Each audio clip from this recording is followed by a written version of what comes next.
טוב, אני גם לא אגיד הרבה דברים, כי אני בדרך כלל לא אוהב להיות פה בפרונט. כל הרעיון של חזון לאומי, מבחינתי, זה איזשהו חלום שאני ואריק התחלנו לחלום אותו בערך לפני 10 שנים, בתקופה של המאבק כנגד הגירוש. זה ככה היה לנו משהו, אמרנו, מה אפשר לעשות? מה עוד צריך לעשות כדי לעורר זה? אמרנו, צריך לחזור לחינוך, לחזור לעודד את האנשים לציונות של פעם, להראות שצריך להחיות את הערכים האלה ולחיות אותם. ובגלל שבכל זאת יש אילוצים של תקציב, אז לא יכלנו לרוץ עם החלום שלנו מהר ולהגשים אותו. אז היה לנו הרבה זמן ככה להחליט מה אנחנו רוצים ולתכנן תוכניות. ואחד הדברים ככה שאני ככה רוצה לשתף אתכם, זה השם של הארגון. השם של הארגון חשבנו עליו המון זמן, ובסוף ככה מכל האופציות אמרנו יאללה, חזון לאומי. עכשיו צריך מתחת לסמל, שגם עליו חשבנו הרבה, עם מנורה, מגן דוד, שילוב של הדברים וזה, מתחת לסמל צריך איזשהו סלוגן. והדבר הראשון שאני חשבתי עליו זה, אם אנחנו קוראים לעצמנו חזון לאומי, אז באין חזון ייפרע.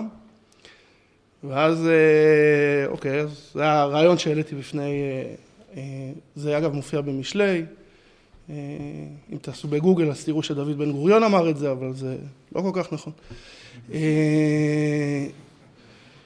ואז אריק חשב על הדברים האלה, והוא אמר, טוב, אנחנו צריכים להתייעץ עם מישהו. יש מישהו יקר שאריק שכח להגיד לו תודה, אז אני ככה אגיד לו תודה. יש אדם יקר בשם אמנון שמרון, עיתונאי, פרסומאי, איש התיישבות. ואריק בא ואומר לי, לא, דיברתי עם אמנון, זה לא כל כך רעיון טוב. סלוגן צריך להיות חיובי. באין חזון ייפרע עם זה לא טוב, זה שלילי. צריך משהו אחר. ואז עלה הדבר הזה, אבל אני רוצה כן לחזור לנושא של באין חזון ייפרע עם. כי אחד הדברים שאני חושב שאנחנו כן מנסים פה להביא לסטודנטים, לפעמים עד כדי ייאוש, יש סטודנטים שממש באים ואומרים, תפסיקו להראות לנו שהמצב כל כך קשה באקדמיה, וכל כך קשה בתקשורת, וכל כך קשה בכל כך הרבה מקומות, אנחנו רוצים קצת אופטימיות. אז כן יש אופטימיות, האופטימיות זה כשנזהה את הבעייתיות, אם זה בהרצאות של NGO Monitor, ואם זה בהרצאות של תקשורת, ולהבין איך התקשורת מתנהלת, ואם זה בהרצאות, בכל הדברים שאנחנו כן מביאים, משפט וחברה וכל הדברים האלה, אז תיקחו מה שנקרא את הסלוגן הזה של באין חזון ייפרע עם, ותבינו שאם אנחנו לא ניתן, זאת אומרת, אנחנו הקבוצה שנמצאת פה, ועוד אנשים שאנחנו קרובים אליהם, לא ניתן את החזון שלנו לאיך הדברים האלה צריכים להיראות, אז או שזה יתנהל, כמו שדני הגדיר את זה, על אנשים שהם לא מחויבים לציונות, הם יובילו את זה, ואז באמת ייפרע העם שלנו, או שהם ייקחו את זה לכיוונים שאנחנו ממש לא רוצים. אז אני מקווה שהתוכנית לפחות ייתן לכם את הפוש להתחיל.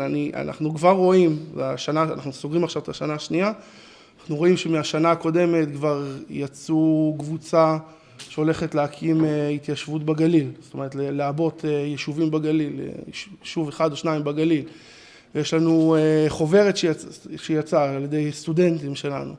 זאת אומרת, יש כבר כוח למה שקורה פה, ועכשיו זה כדור חוזר אליכם, אני ואריק תמיד לרשותכם, והאדם מייעץ שעוזר לנו וגם יעזור לכם. וכל המרצים, צריך גם להגיד תודה גם לכל המרצים, אבל הרשימה ממש ארוכה. דפנה נתניהו הגיע במיוחד אלינו מחיפה, ודני הגיע במיוחד מחיפה, ויש עוד הרבה מרצים שמגיעים גם לחיפה וגם למרכז. וצריך להגיד תודה לכולם.